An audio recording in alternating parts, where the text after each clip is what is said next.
आप सभी लोगों का फिर से स्वागत है साइंस जंक्शन के इस खूबसूरत प्लेटफॉर्म पर। तो बच्चों, हम अपना बायोलॉजी का 3rd चैप्टर पढ़ रहे थे, हाउ डू ऑर्गेनिज्म रिप्रोड्यूस, और उसमें हम जो पढ़ चुके हैं ऑलरेडी एसेक्सुअल रिप्रोडक्शन हम पढ़ चुके हैं। आज जो हम स्टार्ट करने वाले हैं वो हम पढ़ने वाले हैं सेक्सुअल रिप्रोडक्शन। तो सेक्सुअल रिप्रोडक्शन हम स्टार्ट करते हैं इन फ्लावरिंग प्लांट्स, इन एंजियोस्पर्म्स। बच्चों, फ्लावरिंग प्लांट्स जो हैं, आप देखते हैं हमारे आसपास में बहुत सारे फ्लावर्स लगे होते हैं। क्या कभी सोचा कि ये प्लांट्स जो हैं ये कहाँ से आते हैं, कैसे इनके अंदर रिप्रोडक्शन होता है? तो वो आज हम डिटेल में यहाँ पर पढ़ने वाले हैं, reproduction in flowering plants. Flowering plants को एंजियोस्पर्म्स भी बोला जाता है। देखो, the reproductive parts of angiosperms are inside flower. आप जो फ्लावर देख रहे हैं that is sexual parts of a plant. लगा थोड़ा अचंबा लगा? देखो, लगना भी चाहिए, क्योंकि बचपन से हम प्लांट्स को तोड़ते भी आ रहे हैं, सूंघते भी आ रहे हैं। हालांकि तोड़ना इज नॉट करेक्ट, पर फिर भी हम तोड़ते भी हैं, सूंघते भी हैं, भगवान को भी चढ़ाते हैं। तो फ्लावर्स जो है बहुत ही फैसिनेटिंग ऑर्गन है प्लांट का। लेकिन क्या कभी सोचा कि ये क्या है? बच्चों, ये बिल्कुल सेक्सुअल पार्ट्स होते हैं किसके? प्लांट के, जो कि आगे जो है इसके अंदर सीड्स बनते हैं, सीड्स से एम्ब्रियो बनता है और एक न्यू प्लांट जो है वो जर्मिनेट करता है। सब कुछ पढ़ेंगे डिटेल में। स्टार्ट करते हैं। तो reproductive parts of angiosperms are inside the flower. तो जो भी रिप्रोडक्टिव पार्ट हैं किसी फ्लावर के, वो फ्लावर के प्लांट के वो किसी फ्लावर के अंदर होते हैं। Flower has 4 parts. देखो, ये हम अभी पढ़ेंगे, इससे पहले हम ना डायग्राम देख लेते हैं। देखो, ये जो आप ये डायग्राम देख रहे हो ये अपनी एनसीईआरटी का है बच्चों। और ये जो डायग्राम है, मैंने आपसे पहले भी कहा हुआ है कि एनसीईआरटी के डायग्राम्स आपको याद करना मस्ट हैं, ज़रूरी हैं। इनको आपको याद करना इसलिए ज़रूरी है क्योंकि एनसीईआरटी में जो सीबीएसई का पेपर आता है, एग्जाम का, बोर्ड्स का जो पेपर आता है, उसके अंदर सीबीएसई वाले इस डायग्राम को उठाएंगे और सीधे के सीधे चिपका देंगे पेपर के अंदर, और बस लेबल कर देंगे ABCD PYQ जो भी है, और आपको पूछ लेंगे कि what is A, what is B, what is C। तो आपको पता होना चाहिए अपना जो वैसे तो पता होना ही चाहिए हर प्लांट के बारे में, लेकिन जो अपने सीबीएसई के जो डायग्राम्स हैं वो आपको ज़्यादा अच्छी तरीके से करने हैं। देखो, अब ये जो अपना एनसीईआरटी का जो डायग्राम है ये आप देख रहे हो, इसके अंदर बच्चों जो पार्ट्स दिखाई दे रहे हैं मैं वो आपको बताती हूँ। ये जो फ्लावर है एक बाइसेक्सुअल फ्लावर है जिसको बोलते हैं हिबिस्कस, चाइना रोज, हिंदी में बोले तो गुड़हल का पेड़। आपको ये आप बाहर दिखता भी होगा, काफ़ी देखते होंगे, नॉर्मली ये दिख जाता है। ये जो गुड़हल का पेड़ है चाइना रोज, ये एक बाइसेक्सुअल फ्लावर है। अब बाइसेक्सुअल का मतलब क्या हुआ? बाय यानी कि डबल।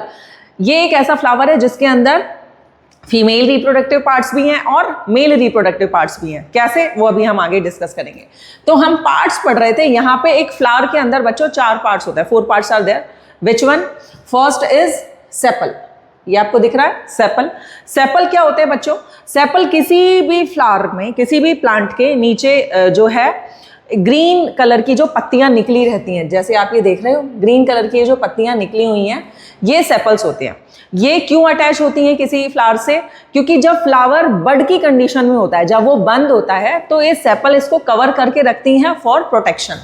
देखो, सेपल क्या कर रही है? Protects the flower during bud stage, की जो उसकी बड की स्टेज होती है उस टाइम पे जो है वो उसको प्रोटेक्ट करके रखती है। सेपल के बाद जो सेकंड पार्ट है दैट इज पेटल्स। बच्चों, पेटल्स जो होते हैं ना बहुत इंपॉर्टेंट रोल प्ले करते हैं इन सेक्सुअल जो इनका सेक्सुअल फर्टिलाइजेशन जो होता है उसके अंदर पेटल्स बहुत इंपॉर्टेंट रोल प्ले करते हैं। कैसे? देखो, ये जो पेटल्स होते हैं, जो पत्तियां होती हैं फ्लावर्स की, वो बहुत ही कलरफुल और बहुत ही खूबसूरत फ्रेगनेंस वाली होती हैं, आप जानते हैं। तो ये जो फ्रेगनेंस है, ये इसका काम क्या है? इन कलर्स का काम क्या है? इन सब का काम होता है पॉलिनेटर्स को अट्रैक्ट करना। अब आप कहोगे मैडम पॉलिनेटर्स क्या होते हैं? वो अभी हम वैसे आगे डिस्कस करेंगे। पॉलिनेटर्स वो होते हैं जैसे कोई भी कीट पतंगा, मधुमक्खी है ना, भंवरा, या फिर ये जितनी भी फ्लाइज हैं जो क्या करती हैं, जो नेक्टर सक करती हैं, किसका, फ्लावर का, उसमें क्या होता है कि इनके जो पॉलन्स होते हैं वो इनसे चिपक जाते हैं।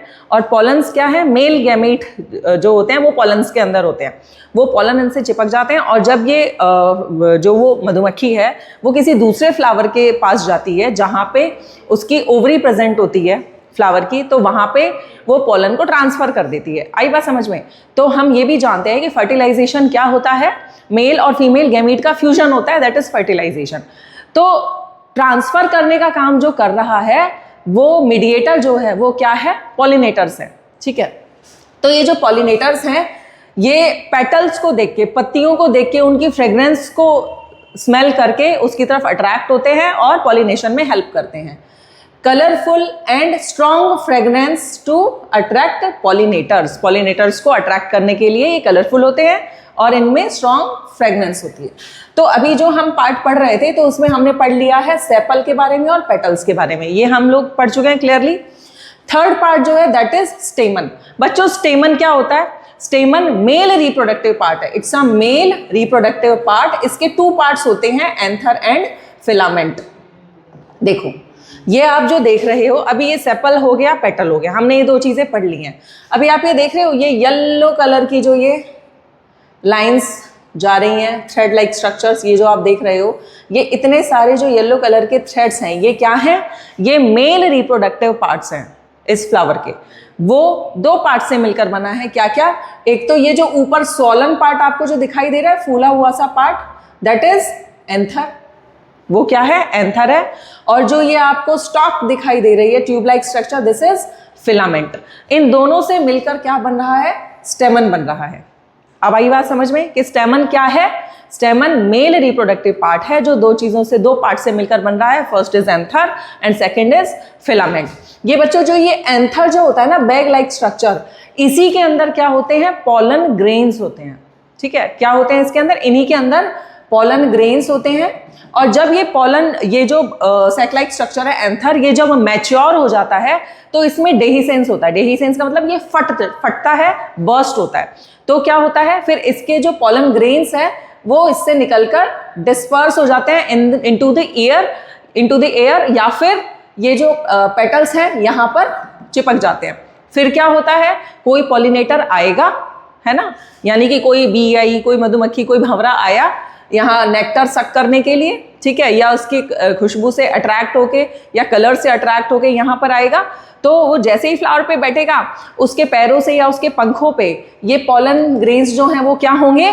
चिपक जाएंगे। और जब वो उस पर चिपक जाएंगे, स्टिक हो जाएंगे, तो ये क्या कर उड़ जाएगा और वो कहाँ जाएगा? किसी भी नेक्स्ट फ्लावर के पास जाएगा जहाँ पे ऑलरेडी जो है वहाँ फीमेल रिप्रोडक्टिव पार्ट प्रेजेंट होगा।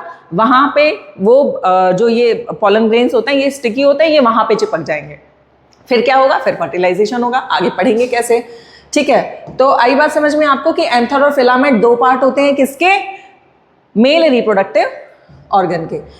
फिर इट प्रोड्यूसेस पॉलन ग्रेन, हम पढ़ चुके हैं। Pollen grain are yellowish in colour. Pollen grain कैसे होते हैं? येलो होते हैं कलर के। आप देखना, कभी बाहर जाना, कोई गुड़हल का प्लांट अगर आपको मिले, गुड़हल का फ्लावर, हिबिस्कस का फ्लावर आपको मिले, तो आप देखना उसमें वो जो येलो निकल रहे होंगे ना, पतले पतले, वो क्या हैं? वो पॉलन ग्रेन्स हैं, ठीक है। और जो आपको कहाँ मिलेंगे? स्टेमन पे मिलेंगे।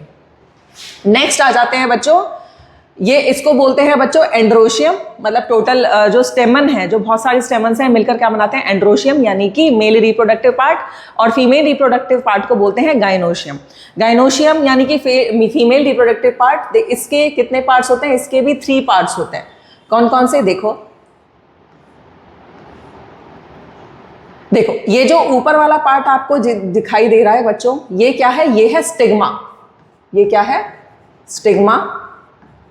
ये क्या है? स्टिग्मा क्या होता है? ये वो लैंडिंग साइट है जहां पर पॉलन ग्रेन्स आकर चिपकते हैं। यानी कि अगर कोई पॉलिनेटर से कोई पॉलन ग्रेन चिपक के आया तो वो यहाँ पे आके इससे चिपक जाएंगे, स्टिग्मा से चिपक जाएंगे।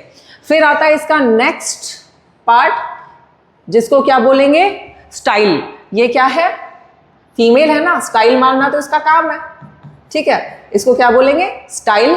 और नीचे जो ये जो सोलन पार्ट आपको जो दिखाई दे रहा है, this is what? This is ovary. ये क्या है? ओवरी। देखो पिस्टल, इसको टोटल मिला के जो बोलते हैं फीमेल रिप्रोडक्टिव पार्ट को गाइनोशियम, उसमें जो एक single gynoecium female reproductive part है उसको बोलेंगे हम पिस्टल। ये जो पिस्टल है it is female reproductive part and it is present in the centre of flower. ये कहाँ प्रेजेंट होती है? हमेशा सेंटर ऑफ फ्लावर प्रेजेंट होती है। It is divided into stigma, style and ovary, जो मैंने अभी आपको बताया। स्टिग्मा क्या है? Sticky terminal part where pollen grains lands, यानी कि वो स्टिकी पार्ट जहां पे पॉलन ग्रेन क्या करता है? लैंड करता है। फिर style, middle elongated part connects stigma and ovary. देखो अभी हमने देखा था ये कैसा है? लॉन्ग इलोंगेटेड पार्ट है स्टाइल, जो कि किस किस को कनेक्ट कर रहा है? स्टिग्मा को किससे कनेक्ट कर रहा है? ओवरी से कनेक्ट कर रहा है। नेक्स्ट आ जाते हैं ovary, swollen bottom part of pistol, यानी कि एक पिस्टल का स्वॉलन बॉटम पार्ट। ठीक है, इसके अंदर क्या होता है बच्चों? ओवरी के अंदर ना बहुत सारे ओव्यूल्स होते हैं। देखो ये डिपेंड करता है, किसी में एक ओव्यूल होता है, किसी में बहुत सारे ओव्यूल्स होते हैं, ये आप आगे पढ़ोगे। तो जो ओव्यूल होता है, ये ओव्यूल क्या है? Ovary contains ovules and each ovule has an egg. Her ovule के अंदर क्या होता है? हर ओव्यूल में एक एग होता है, और ये जो एग है it is the site of fertilisation. अभी हम आगे डिटेल में पढ़ेंगे प्रोसेस ऑफ फर्टिलाइजेशन, लेकिन अभी आप ये समझ लो कि ये जो ओवरी के अंदर ओव्यूल प्रेजेंट है, देखो मैं आपको दिखाती हूँ। ये जो ओवरी है इसके अंदर, कलर चेंज करके बताती हूँ मैं आपको, इसके अंदर ये जो आप देख रहे हो ये क्या है? ये एक सिंगल ओव्यूल है जिसके अंदर क्या प्रेजेंट है? एग सेल प्रेजेंट है। ये देखो यहाँ पे एग सेल प्रेजेंट है। तो जब भी पॉलिनेशन होगा, यानी कि इनका फर्टिलाइजेशन होगा मेल और फीमेल गैमीट का, तो यहाँ पे पॉलन ग्रेन यहाँ से आएगा। पहले तो यहाँ स्टिकी पार्ट पे चिपकेगा स्टिग्मा पे, फिर स्टाइल से होते हुए यहाँ एंटर करेगा ओवरी में, और ओव्यूल के अंदर प्रेजेंट एग सेल के साथ मिलकर फर्टिलाइजेशन कर लेगा। कैसे करेगा वो अभी आगे देखेंगे। ठीक है बच्चों, तो ये पार्ट्स थे फ्लावर के। अभी हम पढ़ेंगे टाइप्स ऑफ फ्लावर्स। देखो बच्चों ये भी पढ़ना बहुत ज़रूरी है। क्यों? क्योंकि हम जितने भी आसपास में फ्लावर्स देख रहे हैं, जैसे मैंने अभी आपको बोला हिबिस्कस, चाइना रोज, ये कैसा फ्लावर है? ये बाइसेक्सुअल फ्लावर है। बाइसेक्सुअल मतलब इसमें एक फ्लावर के अंदर ही फीमेल रिप्रोडक्टिव ऑर्गन भी प्रेजेंट है और मेल रिप्रोडक्टिव ऑर्गन भी प्रेजेंट है, तो इसको हमने क्या कहा? Bisexual flower. तो दो तरह के फ्लावर्स होते हैं, 2 types of flowers are there. कौन कौन से? कलर चेंज करते हैं पहले। यूनिसेक्सुअल फ्लावर और बाइसेक्सुअल फ्लावर। बच्चों बाइसेक्सुअल फ्लावर तो हम पढ़ चुके हैं, they contain both stamen and pistil, यानी कि फीमेल रिप्रोडक्टिव ऑर्गन भी और मेल रिप्रोडक्टिव ऑर्गन भी। एग्जाम्पल याद करना मस्ट है, क्योंकि बच्चों क्वेश्चन आ चुके हैं, पहले भी क्वेश्चन आ चुके हैं, अभी हम करेंगे इनसे रिलेटेड कि एग्जाम्पल्स में से क्वेश्चन आते हैं कि बाइसेक्सुअल फ्लावर के एग्जाम्पल कौन कौन से हैं? Hibiscus and mustard. मस्टर्ड यानी कि जो हम सरसों खाते हैं, ये कैसे हैं? सरसों का तेल जो खा रहे हैं ये कैसा है? बाइसेक्सुअल प्लांट है। हिबिस्कस जो है वो बाइसेक्सुअल प्लांट है। यूनिसेक्सुअल पढ़ लें, ऑफ कोर्स जस्ट अपोजिट, कि जिसमें सिर्फ या तो पिस्टल होगा, आइदर पिस्टल और स्टेमन, या तो उसमें फीमेल रिप्रोडक्टिव ऑर्गन ही होंगे या फिर मेल रिप्रोडक्टिव ऑर्गन ही होंगे। ऐसे फ्लावर्स को हमने क्या कहा? Unisexual flower. Example papaya and watermelon. कौन कौन से एग्जाम्पल हैं? पपाया एंड वाटरमेलन, ये यूनिसेक्सुअल होते हैं। ठीक है, नेक्स्ट PYQ जो इससे रिलेटेड आया हुआ है, जो अभी हमने डिस्कस किया, select a pair of bisexual flowers. अभी जस्ट हमने एग्जाम्पल पढ़ा पेयर बाइसेक्सुअल फ्लावर का, हमारी बुक के अंदर है बच्चों। जितने भी एग्जाम्पल हमारी बुक के अंदर है एनसीईआरटी की, वो हमको याद करने जरूरी है, क्योंकि मैंने आपको पहले ही बोला है कि सीबीएसई वाले लाइन बाय लाइन जो है पेपर बनाते हैं, कहीं से भी किसी भी लाइन से उठा के आपको क्वेश्चन दे देंगे। ये 2022 एंड 25 में आया हुआ क्वेश्चन है। तो इसका एग्जाम्पल अभी हमने पढ़ा था बाइसेक्सुअल का, क्या था? Hibiscus and mustard. देखो कहाँ है? Hibiscus and mustard. तो option B is the correct answer. चलें आगे। नेक्स्ट अब हम आ जाते हैं फर्टिलाइजेशन की प्रोसेस पे। देखो हम पढ़ चुके हैं कोई भी जो प्लांट है उसके पार्ट्स, फ्लावर के पार्ट्स के बारे में, कि उसमें उसका जो सेक्सुअल ऑर्गन होते हैं उसमें 4 पार्ट्स होते हैं, सेपल्स, पेटल्स, एंड्रोशियम, गाइनोशियम, यानी कि स्टेमन एंड पिस्टल। तो यहाँ पे फर्टिलाइजेशन की जो प्रोसेस है वो स्टेप बाय स्टेप समझाई गई है। देखो कैसे। देखो अभी हमने क्या कहा कि कोई भी पॉलिनेटर्स जो होंगे वो किसी पॉलन ग्रेन को क्या करेंगे, लेकर आएंगे कहां तक, इस स्टिग्मा पे। देखो आप ये देख रहे हो, आप ये देख रहे हैं, ये क्या है, ये स्टिग्मा है और ये बहुत ही स्टिकी पार्ट होता है किसका, किसी भी पिस्टल का स्टिकी पार्ट होता है। यहां पे कोई भी पॉलन ग्रेन लैंड करेगा तो वो इससे चिपक जाएगा अगर वो इसको कंपैटिबल हो रहा होगा तो। देखो एंथर कंटेन्स पोलन सैक, हमको पता है कि जो अभी हमने पढ़ा था मेल रिप्रोडक्टिव ऑर्गन, उसमें जो एक वो है एंथर जो था, जो दो पार्ट से मिलकर बन रहे थे, स्टेमन, पिस्टल और फिलामेंट, तो सॉरी एंथर और फिलामेंट। तो एंथर के अंदर क्या क्या था, पोलन सैक था। एंथर मैंने आपको क्या बताया था, anther is a bag of pollen sac, जिसमें पोलन सैक क्या होते हैं, मैच्योर होते हैं, उसके बाद वो बर्स्ट होता है। पोलन सैक जो होता है, पोलन सैक के अंदर पोलन ग्रेन्स होते हैं, ठीक है, और पोलन जो होते हैं वो लैंड करते हैं किसमें, स्टिग्मा के ऊपर। यहाँ स्टिग्मा पे क्या करेंगे, वो पोलन ग्रेन लैंड करेंगे। अ tube grows out of the pollen grain, out of the मतलब कि एक ट्यूब जो है वो पोलन ग्रेन जो है, ये जो पोलन ग्रेन है इसका स्ट्रक्चर कुछ इस तरीके से होता है, पोलन ग्रेन का स्ट्रक्चर, ठीक है, और ये न्यूक्लियस होता है। इसको एंटाइन बोलते हैं, इसमें 2 लेयर्स होती हैं, एंटाइन, और इस आउटर को बोलेंगे एक्साइन। इनके बीच में जो होते हैं कुछ पोर्स होते हैं, ठीक है। ये जो पोर्स होते हैं ना बच्चों, इन पोर्स से क्या होता है, ये जो पोर्स होते हैं यहाँ पे, इन पोर्स से क्या होता है, ये पोलन ट्यूब बनती है। ओके, अब इन पोर्स से जब पोलन ट्यूब बन जाएगी तो क्या होगा, यहां जो गैमीट प्रेजेंट है, कौन सा गैमीट, मेल गैमीट जो प्रेजेंट है, वो यहां से इस पोलन ट्यूब से होता हुआ कहां पहुंचेगा, ओवरी तक पहुंचेगा। A tube grows out of the pollen grain and travels through the style to reach the ovary.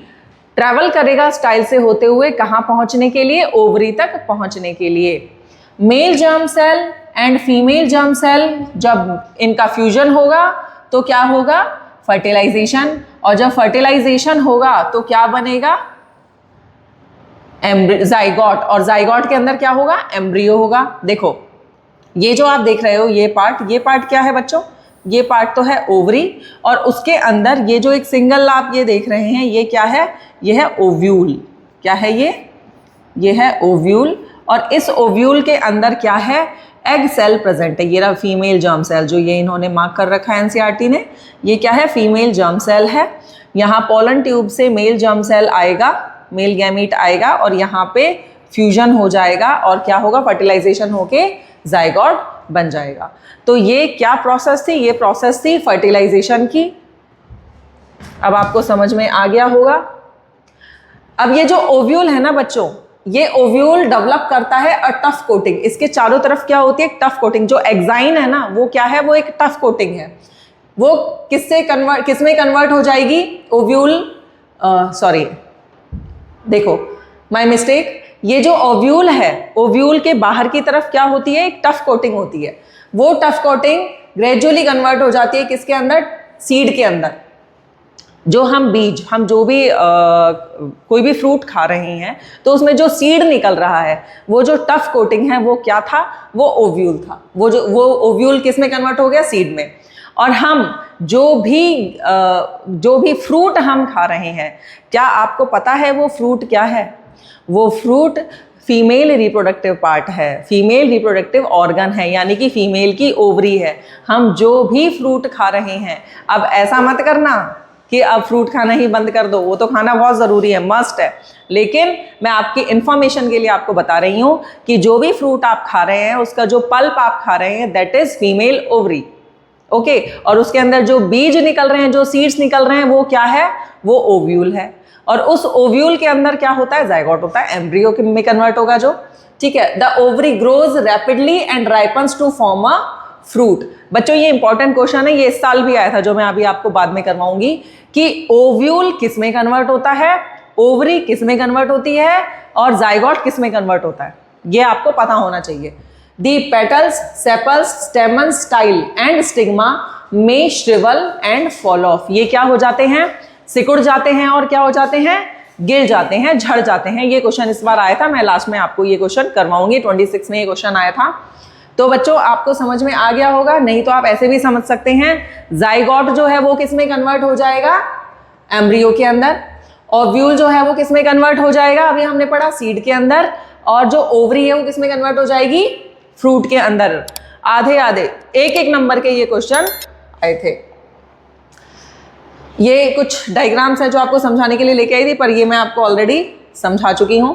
Next आ जाते हैं बच्चों पॉलिनेशन। अभी हमने फर्टिलाइजेशन समझ लिया, लेकिन अब पॉलिनेशन क्या है, व्हाट इज पॉलिनेशन ये समझते हैं। Transfer of pollen from anther to stigma is known as pollination. यानी कि कोई जो एंथर जो है, उस एंथर से पॉलन का ट्रांसफर होना कहां पे, किसी पिस्टल की स्टिग्मा के ऊपर, सबसे ऊपर वाले पार्ट के ऊपर ट्रांसफर होना पॉलन का क्या है, पॉलिनेशन कहलाता है। There are two types of pollination. Pollination जो है टू टाइप्स के होते हैं बच्चों, अब इसको बहुत ध्यान से समझना। कौन कौन से, self pollination and cross pollination. अब ये क्या होता है, देखो सेल्फ पॉलिनेशन क्या होता है, देखो समझो। सेल्फ पॉलिनेशन का मतलब क्या है, transfer of pollen in the same flower और another flower in the same plant.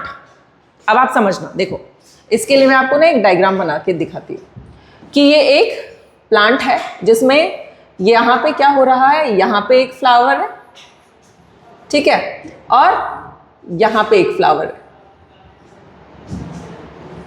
अब यहाँ ये जो फ्लावर्स हैं, इन फ्लावर में ये दोनों ही फ्लावर्स कैसे हैं, बाइसेक्सुअल हैं। कैसे हैं, बाइसेक्सुअल है। बाइसेक्सुअल मतलब कि यहाँ पे, बाइसेक्सुअल मतलब फीमेल रिप्रोडक्टिव ऑर्गन भी प्रेजेंट है इनमें और मेल रिप्रोडक्टिव ऑर्गन भी प्रेजेंट है। चलो थोड़ा सा हम एक काम करते हैं, बनाकर भी देख लेते हैं थोड़ा। फीमेल के लिए हम पिंक यूज करते हैं, ठीक है।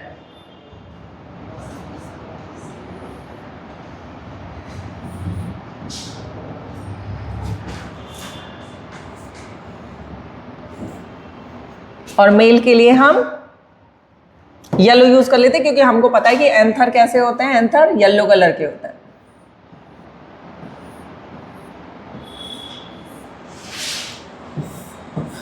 एंथर मतलब पॉलन ग्रेन जो इनके अंदर है वो किस कलर के हैं, वो येलो कलर के। अब आप इस चीज को ना समझने की कोशिश करना। देखो बच्चों होता क्या है, होता क्या है कि ये एक कैसा प्लांट है, बाइसेक्सुअल प्लांट है, ठीक है। अभी इसमें जब इनके जो पॉलन सैक जो है वो मैच्योर हो जाएगा और जब बर्स्ट हो जाएगा तो इससे क्या निकलेंगे, पॉलन्स निकलेंगे, स्प्रेड आउट हो जाएंगे बाहर, ठीक है।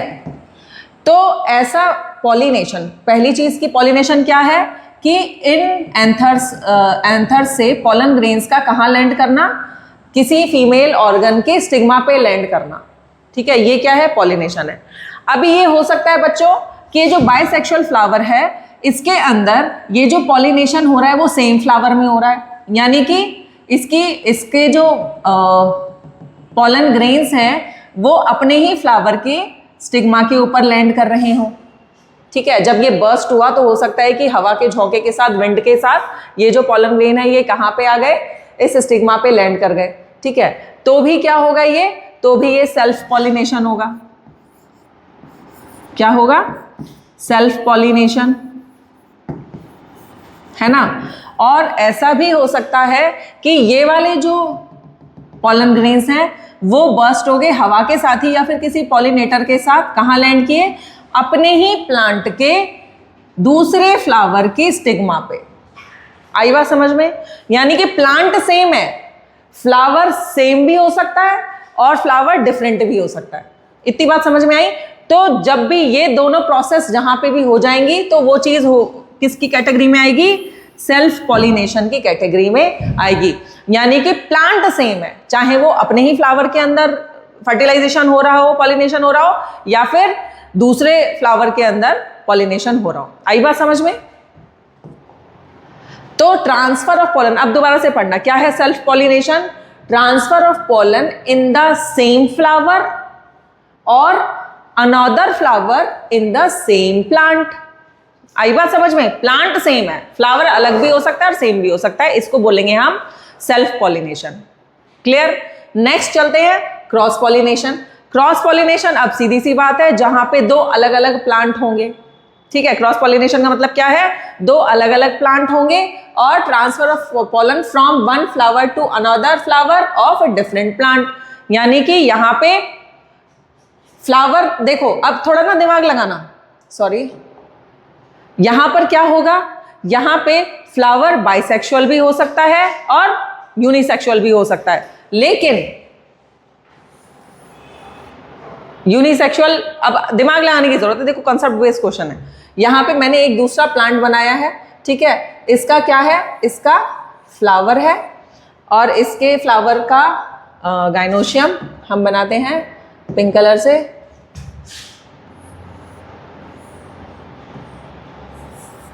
ठीक है, और एंड्रोशियम हम बनाते हैं येलो कलर से।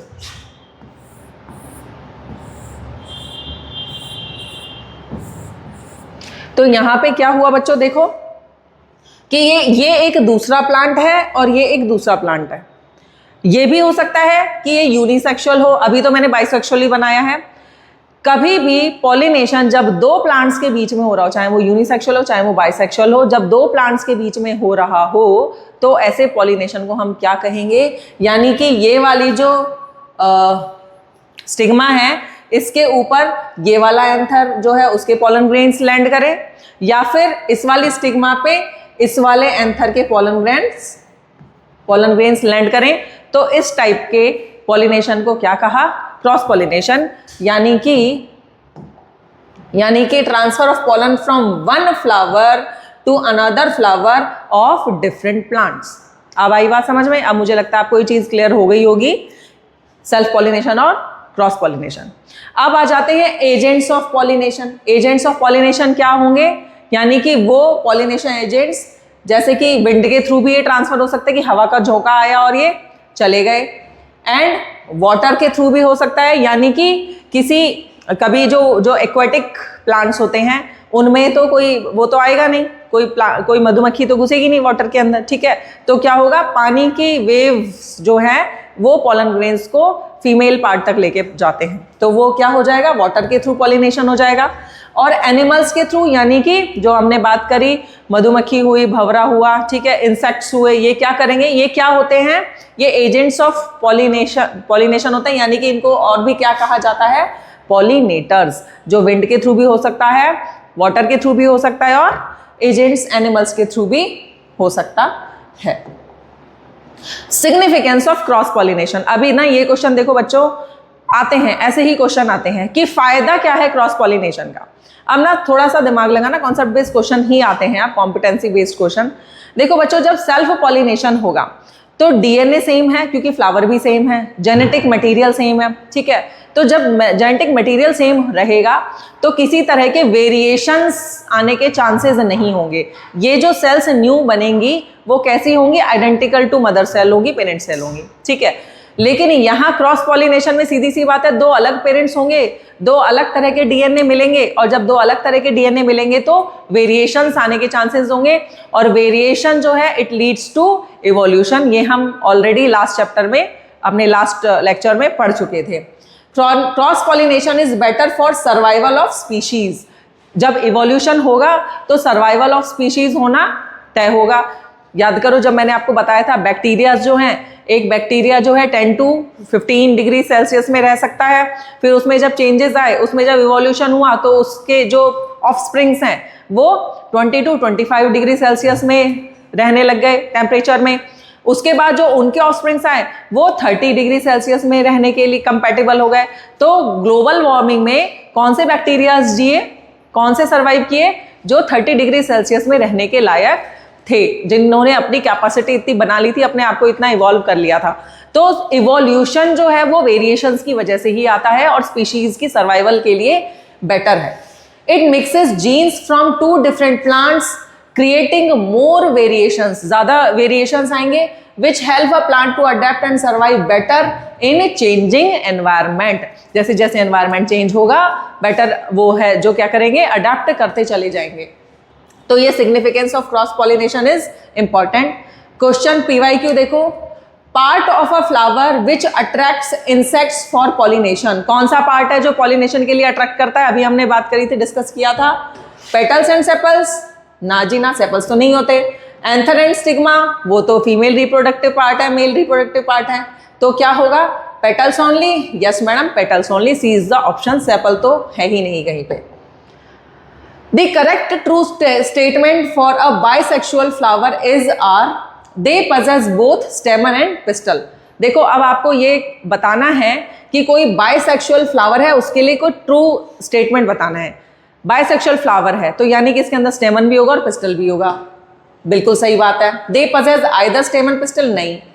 दे एग्जिबिट आइदर सेल्फ पॉलिनेशन और क्रॉस पॉलिनेशन, बिल्कुल, या तो उनमें सेल्फ पॉलिनेशन हो जाएगा या फिर किसी दूसरे प्लांट से भी वो कर सकते हैं, तो ये सही हो सकता है।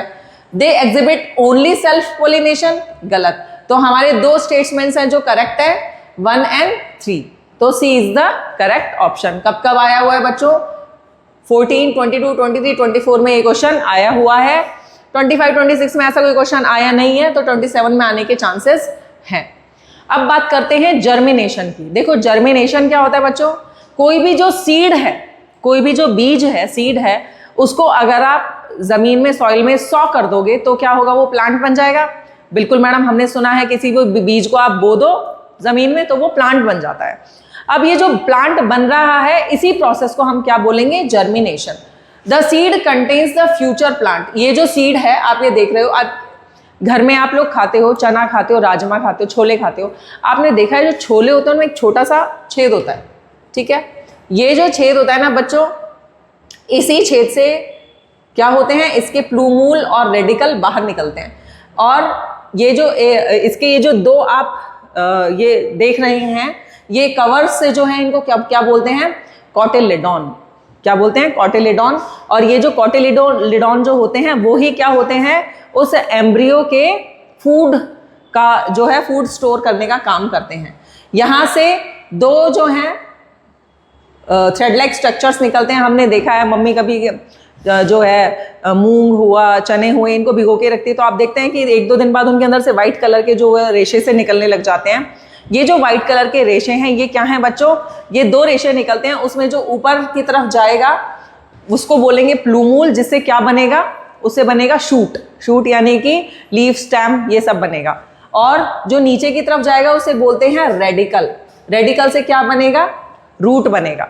ठीक है बच्चों, याद करने के लिए सबसे अच्छा example, R for radical, R for root. इसको आप अच्छे तरीके से याद कर सकते हैं, ट्रिक है ये याद करने की। तो ये क्या है, ये जो कॉटिलेडॉन्स है ये फूड स्टोर करने का काम करते हैं, किसके लिए, एम्ब्रियो के लिए, प्लांट और embryo which develops into seedling. और यही क्या है, जब इससे शूट और रूट निकल जाएगा तो इसका मतलब उसमें क्या हो गई है, सीडलिंग हो गई है under appropriate conditions. Appropriate condition का मतलब कि हमने उसको सॉइल में दबा दिया, ठीक है, उसको सनलाइट दे दी, उसको प्रॉपर वाटरिंग करा, तो क्या होगा, उसमें से प्लूमूल और रेडिकल निकल जाएंगे, यानी कि शूट और रूट निकल जाएगा, जिस प्रोसेस को हमने क्या कहा, सीडलिंग, और इस होल प्रोसेस को हमने क्या कहा, जर्मिनेशन। नेक्स्ट PYQ में से आया है बच्चों, fruits are formed from the. Fruit किस चीज से बन रहा था, हम याद करो, मैंने अभी थोड़ी देर पहले बताया था कि हम जो भी फ्रूट खाते हैं वो क्या है, वो फीमेल रिप्रोडक्टिव ऑर्गन का कौन सा पार्ट है, ओवरी। रिलेटेड है ना, किससे, क्या है आंसर, सी। ठीक है, तो ओव्यूल से क्या बन रहा है, मैं अब आपको हर स्टेप पे याद कराऊंगी। ओव्यूल से क्या बन रहा है, सीड। ओवरी से क्या बन रहा है, फ्रूट। ठीक है, और जाइगोट जो बना था उससे क्या बनेगा, एम्ब्रियो। नेक्स्ट आ जाते हैं सेक्सुअल रिप्रोडक्शन इन एनिमल्स या human beings. Human beings he है एक्चुअल में ये, कि sexual reproduction in human beings. तो सबसे पहले तो कि क्यों जरूरी है ये सेक्सुअल रिप्रोडक्शन, क्यों जरूरी है ये पढ़ते हैं। सिग्निफिकेंस ऑफ सेक्सुअल रिप्रोडक्शन क्या है, पहली चीज कि ये 2 वेरिएशंस जो हैं, कंबाइंड वेरिएशंस फ्रॉम 2 पेरेंट्स, ठीक है, यानी कि सेम स्पीशीज के होने चाहिए। पहली चीज, पहला सेक्सुअल रिप्रोडक्शन का फर्स्ट लॉ है कि सेम स्पीशीज होने चाहिए, ठीक है। होमोसेपियंस है तो होमोसेपियंस ही होना चाहिए। तो सेक्सुअल रिप्रोडक्शन में क्या होता है, न्यू फर्टाइल ऑफस्प्रिंग्स जो है वो फॉर्म होते हैं, जिसे हमने रिप्रोडक्शन कहा था, लास्ट लेक्चर में हम ये सब डिस्कस कर चुके थे। तो सेक्सुअल रिप्रोडक्शन के अंदर क्या हो रहा है कि 2 वेरिएशन फ्रॉम 2 पेरेंट्स से आ रहे हैं, DNA से। तो सेम स्पीशीज के होने चाहिए और combined variation from two parents, increase chances of survival by creating more variety in a population. यानी कि जितनी ज्यादा वेरिएशन आएंगी उतनी ही ज्यादा वैरायटीज आएंगी पॉपुलेशन के अंदर। यही क्या है, ये इसकी सिग्निफिकेंस है। और जितनी ज्यादा वैरायटीज आएंगी उतनी स्पीशीज और उतने ही क्या है, वैरायटी आएंगी पॉपुलेशन में, इंक्रीज चांसेस ऑफ सर्वाइवल ज्यादा हो जाएगा। किसके साथ? चेंजिंग एनवायरमेंटल कंडीशंस के साथ। PYQ इससे रिलेटेड बिल्कुल बच्चों देखो पूछा गया है। Offspring formed as a result of sexual reproduction produce more variations because, क्यों ऑफस्प्रिंग जो हैं उनमें ज्यादा वेरिएशंस क्यों होते हैं जो कि सेक्सुअल रिप्रोडक्शन से जनरेट हो रहे हैं? देखो, genetic material is contributed by many parents, नहीं है जी। Sexual reproduction is a lengthy process, नहीं है जी। Genetic material is contributed by two individuals of same species to produce a new generation. बिल्कुल यही आंसर है जो अभी हमने जस्ट डिस्कस किया था। C is the option. DNA coping is not नहीं है बेटा, ठीक है। तो C is the correct answer. तो आपको सिग्निफिकेंस पता होना चाहिए सेक्सुअल रिप्रोडक्शन का। क्वेश्चन आया 2016, 17, 24 में। 25, 26 में से रिलेटेड कोई क्वेश्चन नहीं आया, तो क्वेश्चन आने के चांसेस हैं। Next, a zygote is formed by the fusion of male gamete and a female gamete, the number of chromosome। But बेटा इसको समझने के लिए पहले आपको मैं एक चीज समझाती हूँ। देखो बच्चों, हम सब बचपन से पढ़ते आए हैं कि हमारे अंदर कितने क्रोमोसोम्स होते हैं। हमारे जो सेल्स हैं, हमारे अंदर, इंसानों के अंदर 46 क्रोमोसोम्स होते हैं। हम ये पढ़ते आए हैं 46 क्रोमोसोम्स आर देयर, ठीक है। अब ये जो 46 क्रोमोसोम कह लो या तो इनको 23 पेयर बोल लो, एक ही बात है। 23 पेयर मल्टीप्लाई बाय 2 तो कितना हो जाएगा? 46 हो जाएगा। हालांकि पेयर में ही प्रेजेंट होते हैं तो हमको 23 पेयर्स ही बोलना चाहिए, लेकिन ओनली सिंगल क्रोमोसोम पूछा जाए तो 46 क्रोमोसोम्स। अब आप देखो, हमारी जो बॉडी है ना बच्चों, हमारी बॉडी भगवान ने बाय डिफॉल्ट इस तरीके से जो है बनाई है कि हमारी बॉडी में जितने भी सेल्स हैं एक्सेप्ट जर्म सेल्स, यानी कि जर्म सेल्स क्या होती हैं? सेक्स सेल्स जिनको हम बोलते हैं, ठीक है।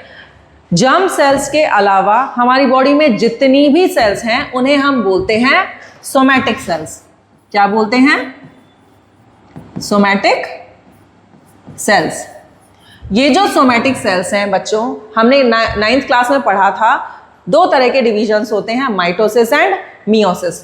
तो जो माइटोसिस, जो सोमैटिक सेल्स होती हैं, उनमें चलता है बच्चों माइटोसिस डिवीजन। क्या चलता है? Mitosis division. यानी कि एक सेल से कितनी सेल बनेंगी? एक पेरेंट सेल से 2 पेरेंट सेल बनेंगी और इनके अंदर जो क्रोमोसोम नंबर है वो सेम रहेगा। यानी कि 46 क्रोमोसोम है तो यहाँ पे भी 46 क्रोमोसोम ही रहेंगे। अब ये जो 46 है ना बच्चों, क्योंकि हमको पता है कि हमारे जो ह्यूमन बींग्स हैं उनके अंदर 2 सेक्स पाए जाते हैं, एक मेल और एक फीमेल, ठीक है। तो ये जो मेल और फीमेल है वो किस तरीके से होते हैं? यानी कि 44 क्रोमोसोम तो कैसे हुए? हमारे सोमैटिक क्रोमोसोम हुए, और प्लस जो जर्म क्रोमोसोम है हमारे वो क्या है? या तो एक्स होंगे, फीमेल है तो क्या होगी? एक्स होगी, क्योंकि यहाँ पे जब वो चल रहा था मियोसिस डिवीजन। अभी देखो मैं अभी आपको समझाऊंगी, पहले मैं यही बता देती हूँ। चलो, जर्म सेल्स जो होती हैं बच्चों, इनके अंदर होता है दूसरा डिवीजन जिसको बोलते हैं मियोसिस। यानी कि यहाँ पे एक पेरेंट सेल से कितनी सेल बनेंगी? 4 सेल्स बनेंगी। और ये जो चारों जो सेल होंगी ना बच्चों, इन चारों सेल में जो क्रोमोसोम नंबर है वो कितना हो जाएगा? हाफ हो जाएगा, यानी कि 23 हो जाएगा, ठीक है। इसीलिए क्योंकि इसमें क्रोमोसोम नंबर हाफ हो रहा है, इसीलिए इस डिवीजन को रिडक्शनल डिवीजन बोलते हैं, जबकि इसको इक्वेशनल डिवीजन बोलते हैं कि इसमें इक्वल रहते हैं नंबर। माइटोसिस में, मियोसिस में रिड्यूस होते हैं, इसको रिडक्शनल डिवीजन बोलते हैं। अब ऐसा क्यों हुआ भाई? ऐसा इसलिए हुआ बच्चों कि मान के चलो कि ये क्या है? ये एक स्पर्म है, ठीक है, और क्रोमोसोम नंबर हमने रख दिया 46, प्लस एक ओवम है, इसमें भी क्रोमोसोम नंबर कितने हैं? 46। अगर इनका फ्यूजन होगा, फर्टिलाइजेशन होने के लिए फ्यूजन होना जरूरी है, तो यहाँ पे जो जाइगोट बनेगा, इस जाइगोट का क्रोमोसोम नंबर फिर क्या हो जाएगा बच्चों? 92। क्या ऐसा कभी हुआ है? नहीं हुआ है ना। वो जो जाइगोट होगा, सिंगल सेल जो जाइगोट होगा, वो सिंगल सेल्ड भी कितने क्रोमोसोम नंबर होने चाहिए? उसमें भी 46 क्रोमोसोम होने चाहिए। इसीलिए भगवान ने बाय डिफॉल्ट क्या किया है बच्चों कि जो जर्म सेल है उसके अंदर दिया है मियोसिस डिवीजन। कौन सा डिवीजन? मियोसिस, जिसके अंदर क्या होते हैं? क्रोमोसोम नंबर हो जाते हैं जस्ट हाफ। यानी कि यहाँ जो अब 46 अगर पेरेंट सेल का है, जर्म सेल का, तो उसमें जो 4 डॉटर सेल्स बनेंगी वो कैसी होंगी? 23, 23, 23। अब ये जो 23 है, ठीक है, यहाँ पे नेक्स्ट चलते हैं। यहाँ पे अब यहाँ हम ये करेंगे कि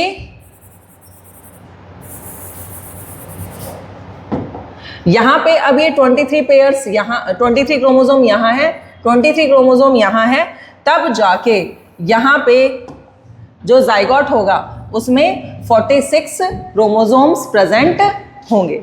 ठीक है, अब ये जो 46 क्रोमोसोम है, इनको लिखने का स्टाइल कैसा होता है बच्चों? देखो यहाँ पे हम इसको, यहाँ सोमैटिक सेल्स जो हैं, ठीक है, उनको हम कैसे लिखेंगे? 22 प्लस मेल है, सॉरी मेल है तो इसको क्या लिखेंगे हम? Y, और यहाँ पे हम इसको क्या लिखेंगे? 22 plus X।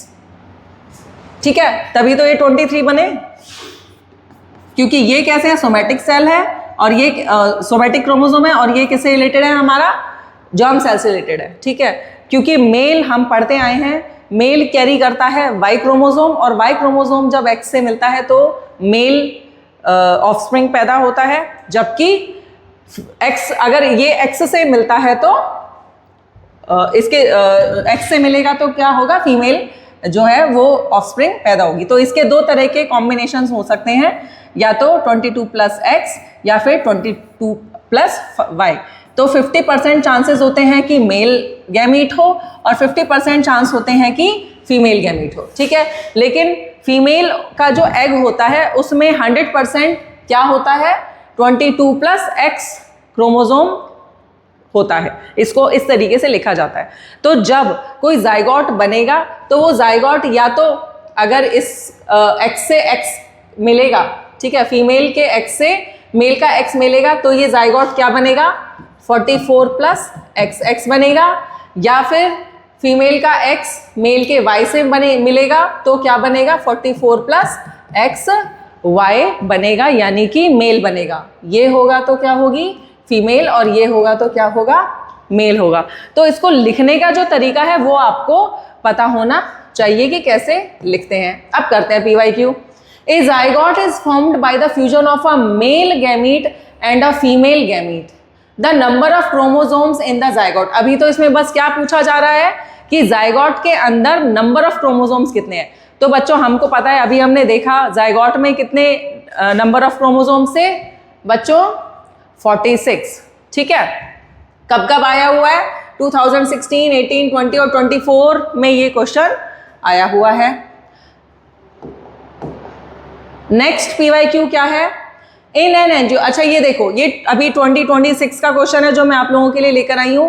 In an angiosperm flower, angiosperm यानी कि फ्लावर वाला जो प्लांट्स होते हैं, angiospermic flowers, fertilization is said to take place when male gametes carried in the pollen tube fuse with the female gamete present in the embryo sac. This results in lot of changes in different parts of the flower. यानी कि ये जो जितने भी part थे, sepal, petal, pistol, स्टेमन, ये किसी ना किसी चीज में कन्वर्ट हो जाते हैं।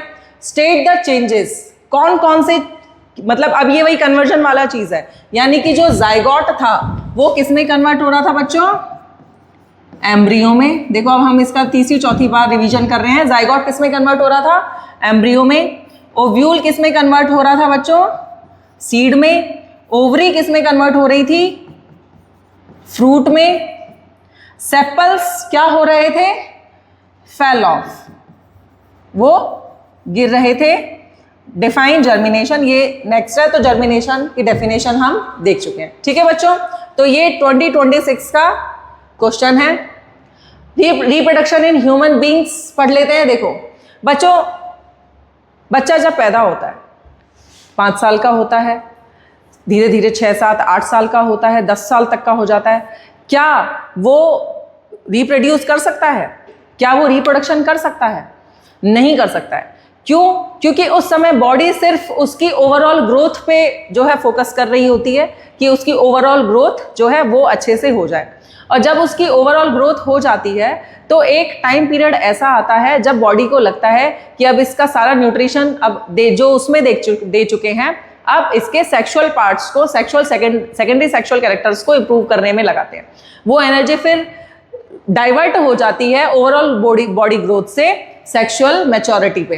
तो प्यूबर्टी क्या है? The time in life when a boy और गर्ल बिकम्स सेक्सुअली मैच्योर। जब एक लड़का और एक लड़की सेक्सुअली मैच्योर हो जाते हैं, उस पीरियड ऑफ टाइम को हम क्या कहते हैं?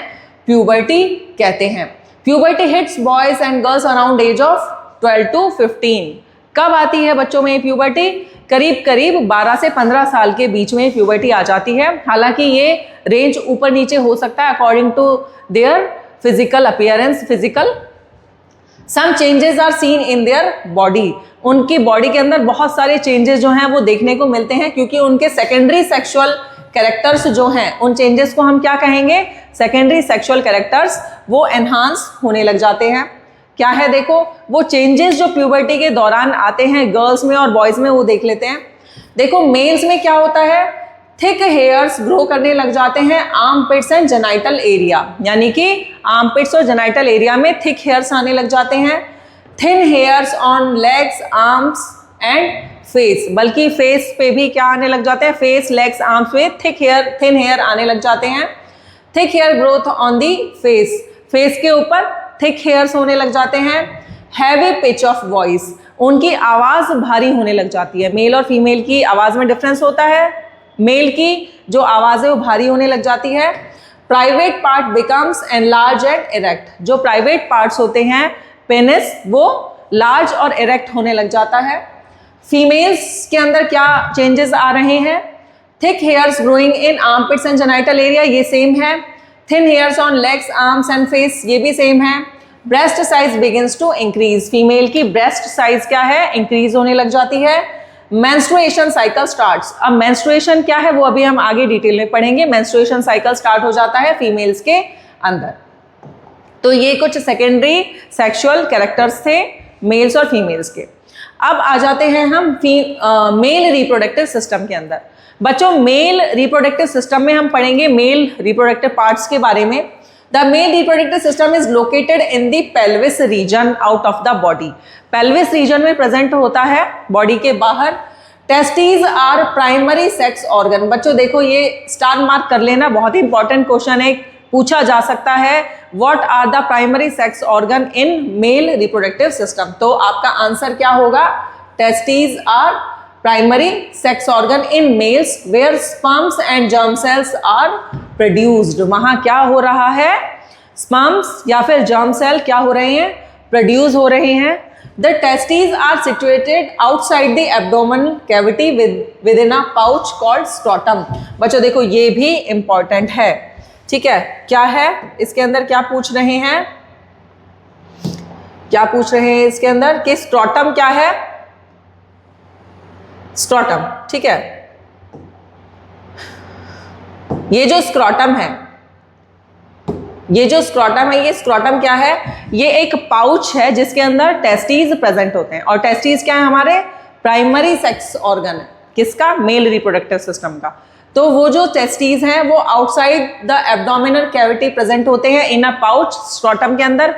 क्यों प्रेजेंट होते हैं? यही क्वेश्चन पूछा जाता है। क्यों प्रेजेंट होते हैं? बहुत ही इंपॉर्टेंट है बच्चों। देखो बच्चों, जो ये गैमीट फॉर्मेशन होता है मेल का, यानी कि स्पर्मेटोजेनेसिस, स्पर्म फॉर्मेशन की जो प्रोसेस होती है, उसको होने के लिए बॉडी का जो टेम्परेचर है उससे 2-2.5 डिग्री कम टेम्परेचर चाहिए होता है, यानी कि उसको कूलर एनवायरनमेंट चाहिए स्पर्म फॉर्मेशन के लिए। तो the scrotum helps to keep the temperature lower about 2 to 2.5 degree Celsius cooler than the body's internal temperature. This is important for spermatogenesis, यानी कि sperm formation, which is the process of sperm formation. यानी कि sperm की formation के लिए 2 से 2.5 degree Celsius का temperature कम होना चाहिए बॉडी टेम्परेचर से। इसीलिए ये जो टेस्टीज हैं वो आउटसाइड द बॉडी प्रेजेंट होते हैं, क्योंकि जो स्पर्म फॉर्मेशन की प्रोसेस हो रही है वो हमारे प्राइमरी सेक्स ऑर्गन में हो रही है, यानी कि टेस्टीज के अंदर हो रही है। और टेस्टीज कहाँ प्रेजेंट है? Outside the body into a sac like structure which is called scrotum. आई बात समझ में? तो आप ये देख सकते हैं, ये ह्यूमन मेल रिप्रोडक्टिव सिस्टम है। इसमें आप ये जो देख रहे हैं, this is what? This is scrotum. और स्क्रोटम के अंदर ये जो आप देख रहे हैं ये क्या है बच्चों? ये है टेस्टीज। ठीक है, तो टेस्टीज और स्क्रोटम अभी आपको समझ में आ गया। यहाँ पे क्या होता है बच्चों? यहाँ पे स्पर्म का फॉर्मेशन होता है, और जो ये स्पर्म फॉर्म हो जाते हैं तो यहाँ से ये निकलते हैं एपिडिडाइमस से होते हुए, वास्ट डिफरेंस से होते हुए कहाँ जाते हैं? बॉडी के अंदर आते हुए यूरिनरी ब्लैडर को लूप ओवर करते हुए ओपन होते हैं। कहाँ पे? यूरिनरी ब्लैडर के अंदर। ठीक है, देखो, testosterone is the male reproductive hormone which is responsible for formation of sperms and secondary sex characters. ये जो टेस्टोस्टेरोन जो होता है वो मेल रिप्रोडक्टिव हार्मोन होता है, जिसका काम स्पर्मेटोजेनेसिस तो होता ही है, साथ में और सेकेंडरी सेक्स कैरेक्टर्स को भी के लिए भी ये क्या होता है? रिस्पॉन्सिबल होता है। The sperms are transported through vas deferens which connects with a tube coming from the urinary bladder, यानी कि यूरिनरी ब्लैडर के अंदर जो ट्यूब जो ये वास्ट डिफरेंस है वो क्या करते हैं? कैरी करते हैं किनको? स्पर्म्स को लूप ओवर करते हुए यूरिनरी ब्लैडर को। Urethra is a common passage for both sperms and urine. बच्चों जो आप देख रहे हो, this is what? This is urethra. और ये जो यूरेथ्रा है ये कॉमन पैसेज है किसके लिए? सीमन के लिए भी, और यानी कि स्पर्म्स के लिए भी और यूरिन के लिए भी। इनके पास कॉमन पैसेज होता है जिसको क्या कहा? Urethra. For the easy transport and nutrition of sperm, glands like prostate and seminal vesicle add their secretion into vas deferens। बच्चों देखो, यहाँ पे ये जो आई vas deferens, यहाँ से जो चल के ये जो vas deferens यहाँ आई थी, ठीक है, ये vas deferens यहाँ यूरिनरी ब्लैडर से निकल के मर्ज हो गई। तो यहाँ क्या है? यहाँ पे ग्लैंड्स प्रेजेंट है, एक तो प्रोस्टेट ग्लैंड्स है और यहाँ पे ये सेमाइनल वेसिकल ग्लैंड प्रेजेंट है। ये क्या देते हैं? ये सीक्रीशंस प्रोवाइड करते हैं उन स्पर्म्स के अंदर, किस चीज़ के लिए? ताकि वो उनको न्यूट्रिशन दे सके, और न्यूट्रिशन के साथ साथ इजी ट्रांसपोर्ट उनका हो सके, जिसके अंदर स्पर्म्स जो है फ्लो करके फीमेल जो रिप्रोडक्टिव ट्रैक्ट है वहाँ तक पहुँच सके। The sperms are small bodies that consist genetic material. Sperms जो होते हैं बच्चों ये क्या कंटेन कर रहे हैं? इनका काम बस जाना बहना कोई है, इनका काम है जेनेटिक मटेरियल लेकर जाना।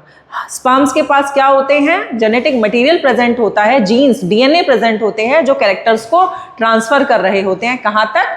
ओवम तक। Sperms have head, neck, middle piece and tail. जो स्पर्म्स जो होते हैं उसका डायग्राम अभी मैं आपको दिखाऊंगी। उसके पास क्या होता है? Head, neck, middle piece and tail. Long tail helps sperm to move faster. जो ये लंबी टेल होती है वो किस में हेल्प कर रही है? स्पर्म को मूव फास्ट करने में हेल्प कर रही है। देखो ये जो आप देख रहे हो, दिस इज हेड पीस। यहाँ ये छोटू सा एक नेक प्रेजेंट होता है, और यहाँ से यहाँ तक जो है दिस इज मिडिल पीस, जिसके अंदर lots of mitochondrias are present to give energy to the sperm. ठीक है, और उसके बाद ये जो रीजन है दैट इज टेल, जिसका काम क्या है? To move faster toward the ovum. तो ये क्या है? ये स्पर्म का स्ट्रक्चर है। अब आ जाते हैं हम फीमेल रिप्रोडक्टिव ऑर्गन सिस्टम के अंदर। देखो फीमेल रिप्रोडक्टिव, देखो जैसे मेल का प्राइमरी सेक्स ऑर्गन क्या था? टेस्टिस था। ऐसे ही फीमेल का प्राइमरी सेक्स ऑर्गन जो है दैट इज ओवरी। बेटा ये जो ओवरी है this is site of ovum egg cell development. Ovary के अंदर क्या हो रहा है? ओवम का फॉर्मेशन हो रहा है, यानी कि oogenesis हो रहा है। ठीक है, स्पर्म फॉर्मेशन को हमने क्या कहा? स्पर्मेटोजेनेसिस। और ओवम की फॉर्मेशन को हम क्या कह रहे हैं? oogenesis। ओवरी के अंदर ही क्या होता है? oogenesis होता है, ओवम का फॉर्मेशन होता है। देखो बच्चों मैं आपको बता देती हूँ, it contains thousands of immature eggs, some of these start maturing on reaching puberty. देखो अब जरा ना इसको समझना, बच्चों वैसे तो हमने ये अभी पढ़ा जस्ट कि प्यूबर्टी जब हिट करती है तो ही सेकेंडरी सेक्स कैरेक्टर्स आते हैं और स्पर्म का फॉर्मेशन होना वहाँ से स्टार्ट होता है, गैमेटोजेनेसिस होना वहाँ से स्टार्ट होता है बच्चों। लेकिन ये मैं आपको क्लियर कर देना चाहती हूँ कि मेल के अंदर ये बिल्कुल सच है, ऐसा होता है कि प्यूबर्टी होने पे ही स्पर्म फॉर्मेशन स्टार्ट होता है। लेकिन फीमेल के अंदर थोड़ी सी कंट्रोवर्सी है। क्या कंट्रोवर्सी है कि फीमेल के अंदर एग फॉर्मेशन जो है वो एम्ब्रियोनिक लाइफ से ही स्टार्ट हो चुका होता है, यानी कि जब फीमेल फीटस मदर के वोम्ब में होती है तब से ही एग फॉर्मेशन स्टार्ट हो चुका होता है, ठीक है। लेकिन एक टाइम पे, एक फेज पे वो जो है प्रोसेस रुक जाती है और वो प्रोसेस दोबारा कब स्टार्ट होती है, जब प्यूबर्टी हिट करती है, उसके बाद से वो कंटिन्यू स्टार्ट हो जाती है। यानी कि oogenesis की प्रोसेस जो स्टार्ट हुई थी वो तो एम्ब्रियोनिक लाइफ में ही हो गई थी, लेकिन कंप्लीट जो होती है वो प्यूबर्टी के बाद होना शुरू होती है। तो एम्ब्रियोनिक लाइफ से लेके प्यूबर्टी तक आते आते एक फीमेल के पास करीब 50 से 60 हज़ार एग्स होते हैं, ठीक है। ये जो एग्स होते हैं, थाउजेंड्स ऑफ इमेच्योर एग्स, ये स्टार्ट होते हैं मैच्योर होना कब, प्यूबर्टी के बाद। तो क्या होता है, 1 egg is produced every month by 1 of the ovaries, यानी कि फीमेल के अंदर 2 ओवरीज है, 1 पेयर ऑफ ओवरी। एक ओवरी जो है एक एग प्रोड्यूस करती है ऑल्टरनेट मंथ, जैसे एक बार राइट ओवरी ने एग प्रोड्यूस किया, एक बार अगले मंथ नेक्स्ट ओवरी ने प्रोड्यूस किया, ठीक है। तो एक ही एग प्रोड्यूस होगा एक महीने में, लेकिन ऑल्टरनेट तरीके से होगा, एक बार राइट ओवरी करेगी, एक बार लेफ्ट ओवरी करेगी। तो ओवरी जो है, वेट अ मिनट, ये देखो, ये हमारा एनसीईआरटी का डायग्राम है। यहां पे आप देख सकते हो, ये जो है ये क्या है, ये है ovary. 2 ovaries are there in human female reproductive system. यहां पे ही क्या हो रहा है, oogenesis की प्रोसेस हो रही है। एक बार यहां से एग आएगा और ऑल्टरनेट नेक्स्ट मंथ यहां से एग आएगा। तो यहां पे क्या हो रहे हैं, एग मैच्योर हो रहे हैं। इमेच्योर एग्स तो ऑलरेडी थाउजेंड्स के नंबर में प्रेजेंट है, लेकिन यहाँ एग हो क्या रहे हैं, मैच्योर हो रहे हैं। यहां से होते हुए, ओवरी से होते हुए एग जो है वो कहाँ जाएगा, फैलोपियन ट्यूब या ओविडक्ट, 2 नाम है इसके, ओविडक्ट भी बोल सकते हैं और फैलोपियन ट्यूब भी बोल सकते हैं। यहां से ये एग होता हुआ आएगा यूट्रस के अंदर, ठीक है। और यूट्रस के अंदर आने के बाद जो इवेंट्स होंगे वो अभी हम डिस्कस करेंगे, ठीक है। देखो अब सर्विक्स, इसके जो अभी हम पार्ट पढ़ रहे हैं वो समझ लो पहले। सर्विक्स क्या है, it separates the vagina from the uterus. देखो ये जो आप देख रहे हो, this part is what, this part is cervix. ये सर्विक्स क्या कर रहा है, इसका काम क्या है, यूट्रस और वेजाइना को अलग करना, सेपरेट करना, इसका काम क्या होता है, ये किसका काम है, सर्विक्स का। It dilates during birth to allow the foetus to leave the uterus. ये डायलेट होता है, जो सर्विक्स होता है वो डायलेट मतलब कि उसकी मसल्स रिलैक्स हो जाती हैं। कब, जब एक फीटस जो होता है वो वोम्ब से निकलने की, पार्चुरेशन की तैयारी कर रहा होता है, तो ये लूज हो जाती है मसल्स यहाँ की, ताकि वो बेबी इजीली जो है माँ के वोम्ब से बाहर आ सके। Vagina, it provides a passage for sperm and menstrual flow. It functions as birth canal. देखो बच्चों, जो वोम्ब से यहाँ पे अगर कोई एम्ब्रियो है वो यहाँ से बाहर आएगा तो ये सर्विक्स जो है वो डायलेट होगा और ये ओपन होगा और बेबी बाहर आ जाएगा। तो ये एक तरह से बर्थ कैनाल है, क्योंकि यहाँ से ही बेबी जो है वो बाहर आ रहा है।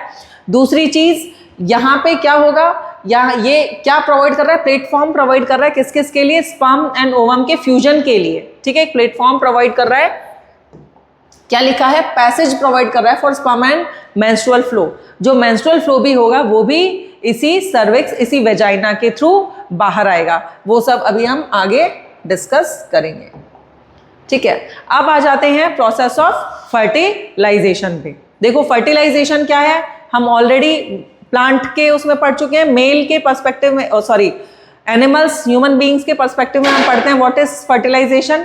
देखो, the process of fusion of sperm with an ovum is called fertilization. जहां पे एक स्पर्म और एक ओवम जो हो रहे हैं, फ्यूज हो रहे हैं, इस प्रोसेस को हमने क्या कहा, fertilization. During sexual intercourse sperm is released by male copulatory organ यानी कि penis into female reproductive tract यानी कि वेजाइना।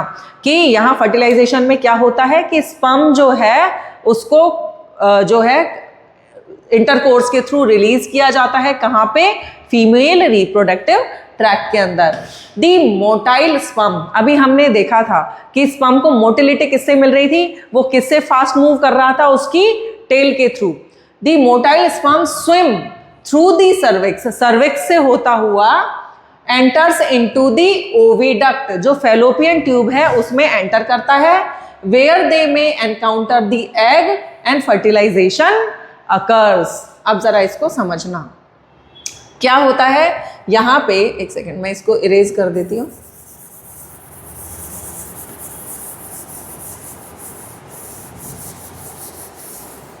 होता क्या है बच्चों कि जब फर्टिलाइजेशन होना होता है तो यहां से स्पर्म्स जो हैं वो एंटर करते हैं वेजाइना से, वेजाइना के थ्रू होते हुए सर्विक्स से होते हुए कहाँ जाते हैं ये स्पर्म्स जाते हैं ओविडक्ट के अंदर, ठीक है। और यहाँ ये जो पार्ट होता है एम्प्यूला और इस्थमस जंक्शन, यानी कि जो ओविडक्ट है इसके भी 3 पार्ट होता है, इन्फेंटिबुलम, एम्प्यूला एंड इस्थमस, ठीक है।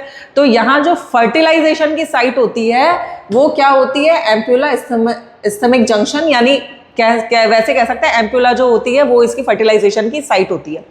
यहाँ पे अगर यहाँ से ओवम रिलीज होके यहाँ पहुंचा और यहाँ से जो है स्पर्म यहाँ पे आया और ये दोनों फ्यूज हो गए, ये दोनों मिल गए, तो हो जाएगा फर्टिलाइजेशन। यानी कि यहाँ से तो फीमेल जो सेक्सुअल ऑर्गन है वहाँ से स्पर्म की एंट्री हुई और वो ट्रेवल करते करते, स्विम करते करते कहाँ पहुँच गया? ओवरी के ओविडक्ट के या फैलोपियन ट्यूब के एम्प्यूला पार्ट तक पहुँच गया और वहाँ पे उसको ओवम मिल गया, तो क्या हो जाएगा? फर्टिलाइजेशन हो जाएगा, यानी कि बेबी के प्रोसेस स्टार्ट हो जाएगी। The fertilised egg starts dividing and form a ball of cells और एम्ब्रियो। अब जहाँ पे वो फर्टिलाइजेशन हुआ वहाँ पे सेल क्या करने लग जाएंगी? बहुत सारे माइटोसिस प्रोसेस स्टार्ट कर देगी, यानी कि एक के बाद एक, एक के बाद एक, एक के बाद एक डिवीजन करना स्टार्ट कर देगी, यानी कि 1 से 2 सेल बनेगी। Zygote is a single cell, ठीक है, आपको ये पता होना चाहिए। Zygote is unicellular, zygote single celled ही होता है। उस एक सिंगल सेल में माइटोसिस होगा, 2 सेल बनेंगी, 2 से 4 बनेंगी, 4 से 8 बनेंगी, 8 से 16, 16 से 32, 32 से 64, इस तरीके से क्या होंगी? सेल्स डिवाइड करती चली जाएंगी और एक बॉल ऑफ सेल्स बन जाएगा या एम्ब्रियो बन जाएगा। This embryo is implanted in the lining of uterus where they continue to divide, grow and develop organs and become foetus. अब ये जो एम्ब्रियो होता है बच्चों क्या करता है, ये यहाँ पे देखो, अब यहाँ से तुमको इस डायग्राम से ज़्यादा अच्छे से समझ में आ जाएगा। यहाँ पे देखो, ये यहाँ ऑर्गन था, ओवम था। इस ओवम को ये आप देख रहे हैं इधर, इन स्पर्म्स ने फर्टिलाइज किया, ठीक है। ये वाला जो स्पर्म है इसने इसको फर्टिलाइज किया, यहाँ इसको स्पर्म को ओवम मिल गया था, इसने यहाँ इसको फर्टिलाइज किया। तो यहाँ एक जो जाइगोट है सिंगल सेल, उसमें आप देखो डबल सेल बन गए, ठीक है। डबल से ये कैसे हो गए? 4 सेल बन गए, 4 से 8, 8 से 16, 16 से 64, और ये एक बॉल ऑफ मास बन गया जिसको हमने क्या कहा? एम्ब्रियो। ये जो एम्ब्रियो है ओविडक्ट से निकलकर कहाँ पे इम्प्लांट होता है? ये जो यूट्रस है, इस यूट्रस की लाइनिंग जो है जिसको क्या कहा? एंडोमेट्रियम, यहाँ पे ये क्या होता है? इम्प्लांट हो जाता है। ये जो एम्ब्रियो है यहाँ इम्प्लांट होता है, ठीक है। और यहाँ इम्प्लांट होने के बाद यूट्रस की लाइनिंग से क्या करना स्टार्ट कर देता है? डिवाइड करना स्टार्ट करता है, ग्रो करना स्टार्ट करता है और डेवलप करने लग जाता है क्या? अपने ऑर्गन्स को, और फीटस बन जाता है, ठीक है। तो ये देखो, जब यहाँ पे फर्टिलाइजेशन हुआ तो जाइगोट बना, जाइगोट से जो है सेल्ड स्टेज होती है, 4 सेल्ड स्टेज, 8 सेल्ड स्टेज, 12 जो है 32 मोरुला, ब्लास्टोसिस्ट 64 सेल स्टेज, और फिर वो जाके क्या बन जाता है? एम्ब्रियो बन जाता है। अब बात करते हैं न्यूट्रिशन टू एम्ब्रियो। अब उस एम्ब्रियो को न्यूट्रिशन भी तो चाहिए ना, खाना पानी भी तो चाहिए, बिना खाना पानी के वो कैसे जिएगा? ठीक है, उसको वो न्यूट्रिशन देने का काम जो करता है ना बच्चों, वो क्या करता है, प्लेसेंटा। क्या करता है, प्लेसेंटा। अब आप कहोगे मैडम ये प्लेसेंटा क्या है, समझो। The embryo gets nutrition from the mother's blood through a special tissue called placenta। ये जो एम्ब्रियो है ये मदर से कनेक्ट हो जाता है, जुड़ जाता है, किसके थ्रू, प्लेसेंटा के थ्रू, जिससे वो मदर से ही क्या लेगा, खाना पानी न्यूट्रिशन लेगा, और अपना जो वेस्ट है वो भी वहीं पे उसी के थ्रू एक्सचेंज करेगा, निकालेगा। प्लेसेंटा क्या होती है, एक डिस्क लाइक स्ट्रक्चर होती है जो कि एम्बेडेड होती है किसके अंदर, एंडोमेट्रियम के अंदर। जो एंडोमेट्रियम है बच्चों देखो, ये जो एंडोमेट्रियम है यहाँ पे, ठीक है, यहाँ पे क्या होता है, ये जो एम्ब्रियो है ये एम्बेडेड हो गया इस एंडोमेट्रियम के अंदर। ये एम्ब्रियो एम्बेडेड हो गया, मतलब इसके अंदर धंस गया है ना। अब ये धंस गया है तो ये कनेक्शन, ये यहाँ पे कनेक्शन बना लेता है, डिस्क लाइक स्ट्रक्चर बना लेता है, जो कि कनेक्ट रहता है किससे, इसके एंडोमेट्रियम की वॉल से। फिर क्या होता है, placenta has villi on the embryos side. ये जो विलाइज, देखो विलाइज आया, विलाई आपने और कहाँ पढ़ा था बच्चों, आपने न्यूट्रिशन के अंदर, डाइजेस्टिव सिस्टम के अंदर पढ़ा था कि small intestines have villi like structure. Villi मतलब फिंगर लाइक स्ट्रक्चर, ठीक है। वो विलाइज जो होते हैं उनका काम क्या था, एब्जॉर्प्शन एरिया, सरफेस एरिया को इंक्रीज करना, ठीक है। सेम यहाँ पे भी यही काम है कि ये जो विलाइज प्रेजेंट होते हैं प्लेसेंटा के ऊपर, ये इस तरीके से धंसे रहते हैं किसके अंदर, एंडोमेट्रियम की वॉल के अंदर, और कनेक्शन जो बना लेते हैं मदर की वॉल, एंडोमेट्रियम की वॉल से, उससे क्या करते रहते हैं, अपना खाना पानी लेते रहते हैं और वेस्ट को बाहर निकालते रहते हैं। देखो कैसे, glucose and oxygen to pass from the mother to the developing embryo. क्या काम कर रहा है वो प्लेसेंटा, कि एक तो ग्लूकोज और न्यूट्रिशन, ऑक्सीजन जो है वो पास हो रहा है कहाँ, मदर से बेबी के अंदर, एम्ब्रियो के अंदर, और waste to pass from the embryo to the mother through the placenta. यानी कि अब वो जो, उसका भी तो कुछ मेटाबॉलिक वेस्ट तो बन ही रहा होगा ना, क्योंकि भाई वो न्यूट्रिशन ले रहा है। तो हमने जो लाइफ प्रोसेसेस पढ़ी हैं, न्यूट्रिशन, रेस्पिरेशन, ट्रांसपोर्टेशन, एक्सक्रीशन, तो उसका वेस्ट तो बन ही रहा होगा। वो कहाँ निकालेगा वोम्ब के अंदर 9 महीने, तो वो भी प्लेसेंटा के थ्रू ही लिक्विड फॉर्म में मदर को पास ऑन करता रहता है, और मदर एट लास्ट उसको बाहर निकाल देती है, ठीक है। तो काम क्या कर रहा है प्लेसेंटा, इंपॉर्टेंट है, आपको याद रखने की सख्त जरूरत है। What are the significance of placenta, what are the functions of placenta, तो आपको पता होना चाहिए। Transporting nutrition and oxygen from mother to the embryo, ठीक है। Second, transporting waste from the embryo to the mother. तो PYQ क्या आया हुआ था, देखो, explain the events that take place once a sperm reaches the oviduct till it becomes a foetus. यानी कि जो एम्ब्रियो बनने की उसकी स्टेज है, जो अभी हमने डिस्कस किया, वो सब डिस्कस करना है। Write the role of placenta in the pregnancy. कब कब आया हुआ है, 18, 20, 22, 24 में क्वेश्चन आया हुआ है। तो सबसे पहले हमको क्या लिख देना है, स्पर्म एंटर करेगा, ठीक है, क्या है, sperm reaches the oviduct, oviduct पहुंच गया स्पर्म, तो नेक्स्ट क्या करेगा वो, ओवम से फर्टिलाइजेशन करेगा। When a sperm reaches the oviduct, it fuses with ovum to form a zygote. Zygote formation and division, the zygote divides rapidly to form a ball of cells, और वो ball of cells क्या था, embryo था। Embryo formation, the balls of cell travel down the uterus and gets implanted into lining of the uterus। यानी कि uterus के endometrium के अंदर वो जो एम्ब्रियो है वो एम्बेडेड हो जाता है with the help of placenta formation, forming an embryo, और लास्ट में एम्ब्रियो बनके वो फीटस बन जाता है। फीटस की फॉर्मेशन क्या है, as the embryo continues to develop and body parts start forming, it is called foetus. यानी कि जो पहले कुछ सेल्स की जो बॉल होती है, जो मास होता है, उसको हम एम्ब्रियो बोलते हैं, और जब उसके अंदर ऑर्गन डेवलप होने लग जाते हैं तो उसको क्या बोला जाता है, फीटस बोला जाता है। प्लेसेंटा हेल्प्स इन, प्लेसेंटा किस किस चीज में हेल्प कर रहा है, जो अभी हमने डिस्कस किया, exchange of glucose and oxygen to pass from mother to developing embryo, waste to pass from embryo to the mother through the umbilical cord. What happens when the egg is not fertilized? अच्छा, यहाँ पे अभी एक word आया बच्चों, umbilical cord। बच्चों umbilical cord क्या है? वो प्लेसेंटा से जुड़ा हुआ जो कॉर्ड होती है। आप देखते हैं बच्चे जब पैदा होते हैं नए नए घरों में, आपने भी देखा होगा, जब कोई नया बच्चा आता है तो उसके ना टूंडी के ऊपर एक छोटी सी वो क्लिप सी लगा रखी होती है बच्चों, वो होती है एम्बिलिकल कॉर्ड। वो जो होती है वो tube like structure, that is umbilical cord, और उसी के थ्रू बच्चा जो है प्लेसेंटा से जुड़ा हुआ होता है, कनेक्टेड होता है मदर से।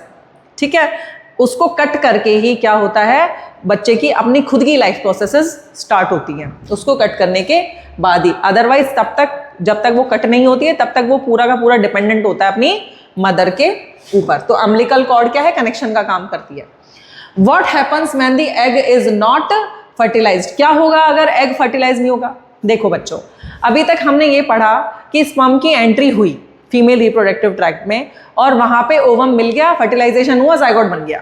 ठीक है, अब ऐसा भी तो हो सकता है ना कि ओवम ही ना हो, स्पर्म की तो एंट्री होगी लेकिन ओवम ना हो, फिर क्या होगा? देखो, the ovary releases 1 egg every month. सीधी सी बात है कि ओवरी महीने में एक बार ही एग रिलीज करती है। The uterus also prepare itself every month to receive a fertilized egg. अब बच्चों जब वो एग जो है ओव्यूलेशन का काम जब चल रहा होता है, यानी कि जब वो एग जो है ओवरी से रिलीज हो रहा होता है, उस समय पे जो यूट्रस होती है फीमेल की, वो अपने आप को रेडी कर रही होती है किस चीज़ के लिए? उस एम्ब्रियो के घर बनाने के लिए। यानी कि वो एम्ब्रियो की बॉडी तो यही सोचती है कि ओवम जब भी रिलीज होगा, स्पर्म आएगा, फर्टिलाइजेशन होगा और क्या हो जाएगा? एम्ब्रियो बन जाएगा, जिसको घर चाहिए होगा। वो घर बनाने के लिए हर महीने यूट्रस अपने आप को प्रिपेयर करती है। ठीक है, दस इट्स लाइनिंग बिकम्स थिक, और उसकी जो अंदर वाली जो लाइनिंग है यानी कि एंडोमेट्रियम, वो क्या होने लग जाती है? थिक होने लग जाती है और स्पॉन्जी होने लग जाती है for nourishing the embryo, embryo को नरिशमेंट देने के लिए। ठीक है, अभी हमने डिस्कस किया था ना कि किस तरीके से प्लेसेंटा वर्क कर रहा है ना, नरिशमेंट मिल रहा है उसको, प्लेसेंटा बन रहा है, एम्बिलिकल कॉर्ड के थ्रू उसको नरिशमेंट मिल रहा है, किसको? एम्ब्रियो को। तो if fertilization had taken place, ये सब कब हो रहा है? जब फर्टिलाइजेशन हो रहा है, लेकिन the lining is not needed any longer, वो जो एंडोमेट्रियम की वॉल है उसको थिक और स्पॉन्जी होने की जरूरत नहीं होगी अगर फर्टिलाइजेशन होगा ही नहीं। If fertilization does not occur, अगर फर्टिलाइजेशन ही नहीं होगा तो घर बनाने की जरूरत ही नहीं है, एम्ब्रियो आया ही नहीं तो घर को प्रिपेयर करने की जरूरत ही नहीं है। It breaks down and sheds out of the body as menstruation. तो उस समय पे क्या होता है? वो एंडोमेट्रियम जो है वो ब्रेक होने लग जाती है, क्योंकि घर तो बनाना नहीं है, क्योंकि फर्टिलाइजेशन तो हुआ ही नहीं। तो बॉडी उनको सिग्नल देती है कि फर्टिलाइजेशन नहीं हुआ है, घर बनाने की जरूरत नहीं है, तो जो थोड़ी बहुत तैयारी करी है उसको तहस नहस कर दो, उसको खत्म कर दो। ठीक है, तो क्या होगा? एंडोमेट्रियम की जो वॉल्स है वो ब्रेक डाउन होने लग जाएंगी और शेड आउट हो जाएंगी of the body as menstruation. Menstruation cycle के फॉर्म में, मेंसेस के फॉर्म में, ब्लड फ्लो के फॉर्म में वो जो है बाहर आने लग जाएगा।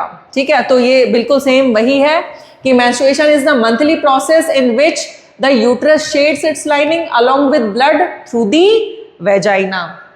It occurs in females, of course, usually once every 20 to 30 days. The ovary releases 1 egg every month. The uterus also prepares itself every month to receive a fertilized egg. यहाँ से शुरू हो गई कहानी कि यूट्रस जो है हर महीने अपने आप को प्रिपेयर करती है फर्टिलाइज्ड एग को शेल्टर देने के लिए। Thus its lining becomes thick and spongy for nourishing the embryo if fertilization had taken place. अगर fertilization होता है तो ये लाइनिंग अपने आप को तैयार कर रही होती है न्यूट्रिशन देने के लिए, थिक और स्पॉन्जी हो जाती है।